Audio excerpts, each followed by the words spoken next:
Okay, so this video is a follow-up to my last one on avoiding mold during germination.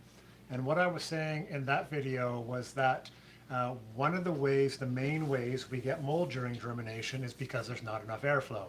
And we have to look at airflow through two perspectives. One is the general atmospheric airflow, and then the other is actually airflow in the soil. And what I mean by that is ensuring there is air within the pore space of the soil, so there is room in there for the roots to respire, because unlike the upper part of the plant, which photosynthesizes and uses oxygen to do that, the roots respire much like we do, so they need oxygen in order to do that. If your soil is saturated, that's not going to happen. And so in my video, I sowed a tray of sunflower in a tray I had used for a different demo, and it was completely saturated with soil.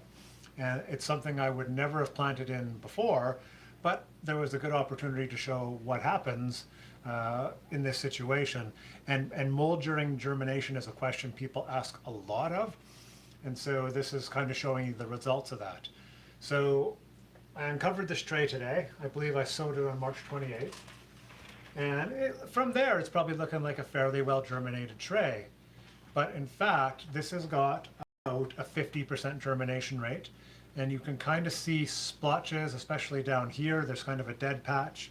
There's little dead patches in here. So I've basically got about a 50% germination rate. And basically, I don't actually have that healthy of a tray. And different views kind of give you a sense of that. The germination is uneven. The stuff that did germinate, because there wasn't a lot germinating, and had trouble pushing the weight up on top of it. And so this one, and I will record the yield, this one's going to be about half of its expected yield. So while my last tray was about 650 grams, I figure I'll be lucky if I get 300 grams from this tray. So when you see kind of trays that really look spotty with germination and you're wondering what's happened, chances are what you've done is you've overwatered during your when you're prepping it for seeding. So it's very difficult to know exactly how much water is in your trays, but the way you learn that over time is through the weight of your trays. So one way to start is to take an empty tray, and just a tray, like an empty tray, nothing in it. Feel what that feels like. Take that tray, fill it with your regular soil mix without any water in it, and then lift that up. So you can feel it's going to be a bit heavier, but still fairly light. Then soak that tray with as much water as it can handle. And the best way to do that is to just put it in water so it absorbs the water from below, and it'll do that until the soil is completely saturated. Give it 20 minutes so it's really saturated. Lift that tray out again. So you're going to get a feeling for what these trays feel like. And that's going to be your main thing. As you're moving trays, you'll just be moving trays, and one day you'll pick one up and go, oh, like this one needs water, or this one has more than enough water. It'll be automatic after a while. The other way to do it is to sort of, if you can, before seeding, like dig into the soil and take some out and squeeze it.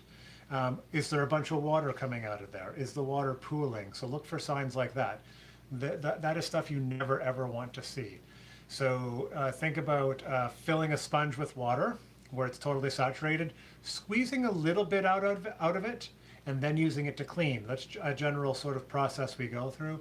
So you're kind of looking for that level of moisture content in your soil as well. It's what in soil science is often referred to as field capacity. And that means basically out of the macropores, which are the big ones, and the micropores, which are the small ones, there's only soil in the micropores, and the macropores, which exist between all the soil particles, have all drained away. These are ideal conditions, and as long as you water your seeds in when you sow them, it's very unlikely you're going to have any mold problems during germination. So keep that in mind if you are seeing mold, and probably the best thing you're going to need to do is just to reduce the amount of water in your tray, and hopefully that solves everything. If not, that's going to have to be another story.